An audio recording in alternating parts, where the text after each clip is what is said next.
This channel does not promote any violent, harmful, or illegal activities. All content provided by this channel is meant for an educational purpose only.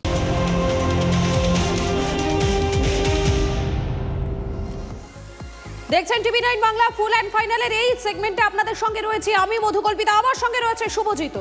একদম এর শুরুতে আমরা যে খবরে অবশ্যই নজর রাখবো, অভিষেক বন্দ্যোপাধ্যায়ের চ্যালেঞ্জ। 26-এর ভোটে বিজেপিকে ল্যাজে গোবরে করার চ্যালেঞ্জ করলেন অভিষেক বন্দ্যোপাধ্যায়। গতবারের থেকেও এবার শোচনীয় হাল হবে বিজেপির। এসআইআর এর পর তৃণমূলের ভোট বাড়বে, আসন বাড়বে, বিজেপি হারলে 7 দিনের মধ্যে প্রাপ্য টাকা মেটাতে হবে, ক্ষমতা থাকলে চ্যালেঞ্জ গ্রহণ করুক বিজেপি, এভাবেই হুঙ্কার দিয়েছেন অভিষেক বন্দ্যোপাধ্যায়।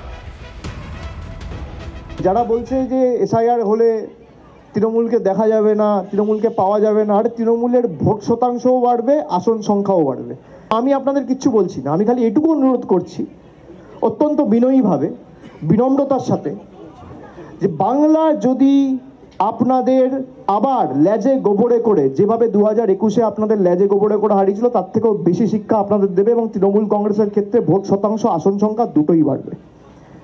আর যদি বাড়ে তাহলে আপনি 10 কোটি বাংলার মানুষের কাছে ক্ষমা চেয়ে 2 লক্ষ কোটি টাকা, যেটা বাংলার অধিকার, প্রাপ্য পাওনা, এটা কারোর মামার টাকা না, বাবার টাকা না, দাদুর টাকা না, ঠাকুরদার টাকা না, পৈতৃক সম্পত্তি না, এটা বাংলার মানুষের টাকা, এটা পুরুলিয়ার টাকা, এটা কুচবিহারের টাকা, এটা দক্ষিণ 24 পরগনার টাকা, এটা বর্ধমানের টাকা, এটা হুগলির টাকা, এটা কলকাতার টাকা, এটা নদিয়ার টাকা।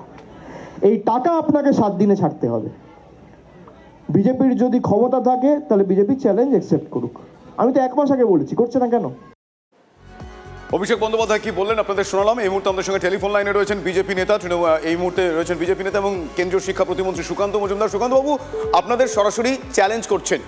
আরও একবার বলি, তিনি বলছেন, মানে তৃণমূলের সর্বভারতীয় সাধারণ সম্পাদক অভিষেক বন্দ্যোপাধ্যায়, তিনি বলছেন যে এসআইআর এর পর তৃণমূলের নাকি ভোট বাড়বে, আসন বাড়বে। শুধু তাই নয়, তিনি এটাও বলছেন বিজেপি হারলে 7 দিনের মধ্যে প্রাপ্য টাকা মেটাতে হবে, ক্ষমতা থাকলে চ্যালেঞ্জ গ্রহণ করুক বিজেপি। ঠিক এভাবেই হুঙ্কার দিচ্ছেন অভিষেক বন্দ্যোপাধ্যায়। আপনাদের শোনালাম 26-এর ভোটে বিজেপিকে নাকি ল্যাজে গোবরে করবেন অভিষেক বন্দ্যোপাধ্যায়। সরাসরি এই চ্যালেঞ্জ বিজেপির দিকে ছুড়ে দিচ্ছেন তৃণমূলের সর্বভারতীয় সাধারণ সম্পাদক অভিষেক বন্দ্যোপাধ্যায়। গতবারের থেকেও এবার শোচনীয় হাল হবে বিজেপির।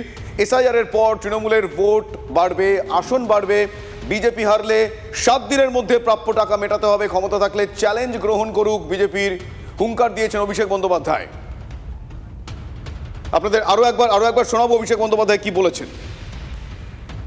যারা বলছে যে এসআইআর হলে তৃণমূলকে দেখা যাবে না, তৃণমূলকে পাওয়া যাবে না, আর তৃণমূলের ভোট শতাংশও বাড়বে, আসন সংখ্যাও বাড়বে, আমি আপনাদের কিচ্ছু বলছি না। আমি খালি এটুকু অনুরোধ করছি অত্যন্ত বিনয়ীভাবে, বিনম্রতার সাথে, যে বাংলা যদি আপনাদের আবার ল্যাজে গোবরে করে, যেভাবে 2021-এ আপনাদের ল্যাজে গোবরে করে হারিয়েছিল, তার থেকেও বেশি শিক্ষা আপনাদের দেবে এবং তৃণমূল কংগ্রেসের ক্ষেত্রে ভোট শতাংশ, আসন সংখ্যা দুটোই বাড়বে।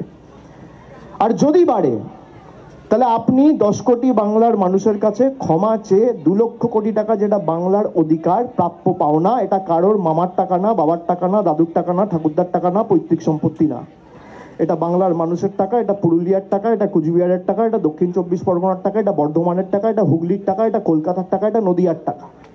এই টাকা আপনাকে 7 দিনে ছাড়তে হবে।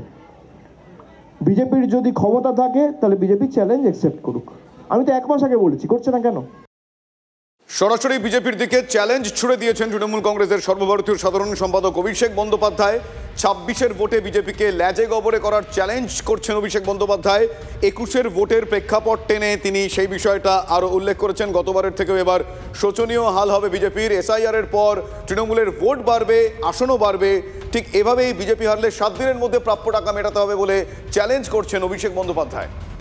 ড্রামা করার জায়গা নয় সংসদ, ড্রামা করার অনেক জায়গা পাবেন, সারা দেশ আছে।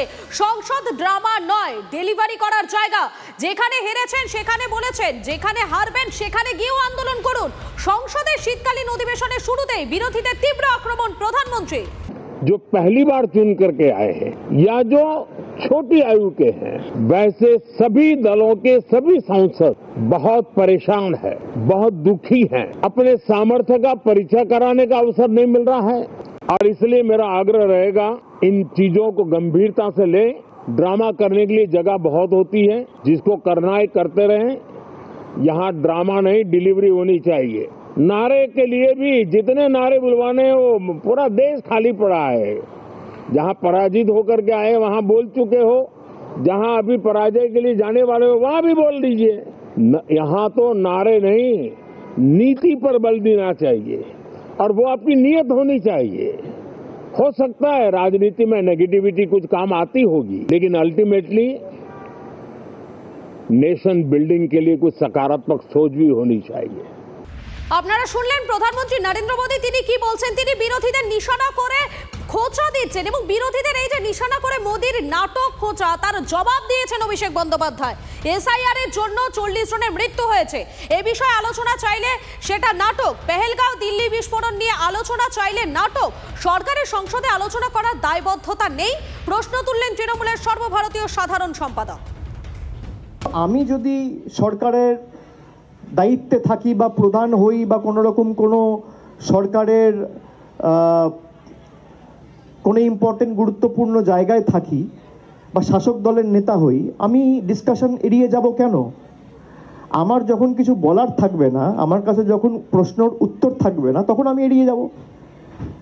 তা আজকে এই যে 40 জন মারা গেছে, যারা তাদের মৃত্যুর জন্য নির্বাচন কমিশনকে দায়ী করেছে, প্রধানমন্ত্রী তাদেরকে বলছে ড্রামা। মানুষের মৃত্যুকে তারা তো ড্রামা বলছে বেসিক্যালি। তা মানুষ ঠিক করুক, এর তো কিছু যায় আসে না। ভারতবর্ষে নরেন্দ্র মোদী থাকতে তার থেকে কোনো বড় নাট্যকারের জন্ম হয় বলে আমি বিশ্বাস করি না।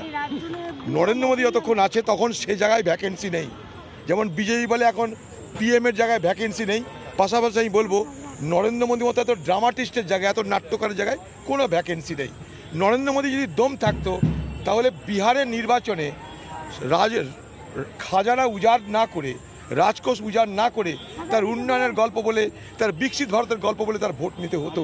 সেখানে যে কী করলো, 1,21,00,000 মা বোনকে তাদের অভাব দারিদ্রতার সুযোগ নিয়ে ভোট চলাকালীন 10,000 টাকা করে দিয়ে দিল নির্বাচন কমিশনের সঙ্গে আঁতাত করে। ঘুষের বিনিময়ে ভোট হলো।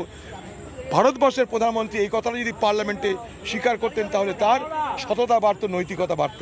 দেখুন, এই যে এসআইআর এর সময়সীমা বৃদ্ধি, সেই বৃদ্ধি নিয়েও এবারে কমিশনকে বিদলেন অভিষেক বন্দ্যোপাধ্যায়। এত ইগো কিসের? 6 মাস 1 বছর ধরে এসআইআর হোক, কোনো আপত্তি নেই। যে পদ্ধতিতে এসআইআর হচ্ছে তাতে আপত্তি আছে, ফের বললেন অভিষেক বন্দ্যোপাধ্যায়। একই সঙ্গে চ্যালেঞ্জ করলেন নির্বাচন কমিশন এবং কেন্দ্রীয় সরকারকে। हम लोग पहले से कह रहे थे कि 2 महीना में एसआईआर नहीं हो सकता। कल आपने देखा होगा फिर से 7 दिन बढ़ा दिया गया। भाई ये क्या दर्शाता है? ये क्या दर्शाता है? जो तृणमूल कह रहा था या ऑपोजिशन के लोग कह रहे थे वही आप कर रहे हो। भाई किस चीज का ईगो? आप 6 महीना लगा के करिए, कोई दिक्कत नहीं है। आप 1 साल लगा के करिए, कोई दिक्कत नहीं है। हम एसआईआर के खिलाफ नहीं है, लेकिन don't twist and tweak my statement. The way SIR is being implemented, we are against that method and mechanism. मैं अगर अपना इन्यूमरेशन फॉर्म भर रहा हूँ, चीफ इलेक्शन कमिश्नर और सेंट्रल गवर्नमेंट एक अंडरटेकिंग दे दे 140 करोड़ लोगों को कि SIR होगा, इसके बाद कोई भी फर्जी वोटर अगर होगा तो the government of the day will resign. Let them give an account, N undertaking, accountability रहे। हम नहीं मांगेंगे SIR पर डिस्कशन, हो गया भाई, अकाउंटेबिलिटी तो देना पड़ेगा। আমাদের সঙ্গে এই মুহূর্তে রয়েছেন বিজেপি মুখপাত্র দেবজিৎ সরকার রয়েছেন। দেবজিৎ বাবু, আপনাকে স্বাগত TV9 বাংলায়। দেখুন, এই যে এসআইআর এর সময়সীমা বৃদ্ধি হয়েছে সেই বিষয় নিয়ে এবার কটাক্ষ করছেন অভিষেক বন্দ্যোপাধ্যায়। তিনি বলছেন যে এত ইগো কিসের? 6 মাস 1 বছর ধরে এসআইআর হোক, তার কোনোই আপত্তি নেই, কিন্তু যে পদ্ধতিতে এসআইআর হচ্ছে তাতে নাকি তার আপত্তি রয়েছে। এত কথা কিসের? এত কথা বলছেন কেন? अकाउंटेबिलिटी तो देना ही होगा, नहीं तो रिजाइन देना पड़ेगा। रिजाइन देवार कोनो दरकार नहीं। 26 निर्वाचन तृणमूलेर विसर्जन, धरफर करे काঁদছেন, বুক ধরফর করছে। বাপরে বাপ, এত লোকের নাম বাদ যাচ্ছে। প্রথম লটেই 27 লক্ষ মৃত ভোটারের নাম পাওয়া গেল। ছেড়ে দিন বাকি অনুপ্রবেশকারী কিংবা ভুয়ো কিংবা ডাবল এন্ট্রি, এসব তো ছেড়ে দিন। তারপরে কি অবস্থা? ক্যাবিনেট মিনিস্টারের বাবা, মৃত বাবা, তার নাম জল করছিল। আরো ধরে নিন, শ্বশুরকে বাবা দেখিয়ে, মামাকে বাবা দেখিয়ে বাংলাদেশি অনুপ্রবেশকারীরা একের পর এক জায়গায় ভোটার লিস্টে নাম তুলেছে, সামনে চলে এসেছে। এত কথা বলার কি দরকার? উনি ডায়মন্ড স্টাইলে খেলুন। আর ইলেকশন কমিশন তারা জানেন নিশ্চয়ই যে কিভাবে কি করতে হবে, একটা সাংবিধানিক জায়গা। আমরা শুধু একটা কথা বলতে চাই যে একটি পরিষ্কার পরিচ্ছন্ন ভোটার তালিকা, অর্থাৎ আপনারা চাইছেন যেন ভোটার তালিকা একেবারে পরিষ্কার পরিচ্ছন্ন হয়, সেদিকে আপনাদের নজর রয়েছে। ধন্যবাদ আপনাকে। অন্যদিকে এই মুহূর্তে পরপর আপনাদের তিনটি আলাদা আলাদা ছবি দেখাচ্ছি। তৃণমূলপন্থী বিএলওদের বিক্ষোভের ছবি আপনারা দেখছেন, বিজেপির ডেপুটেশন জমা দেওয়ার ছবি আপনারা এই মুহূর্তে দেখছেন, মতুয়াদের মিছিলে পুরোভাগে অধীর রঞ্জন চৌধুরী, সেই ছবি আপনাদের দেখাচ্ছি। আপনাদের আরও একবার জানিয়ে রাখি, এসআইআর ইস্যুতে আজ সরগরম সিইও অফিস চত্বর।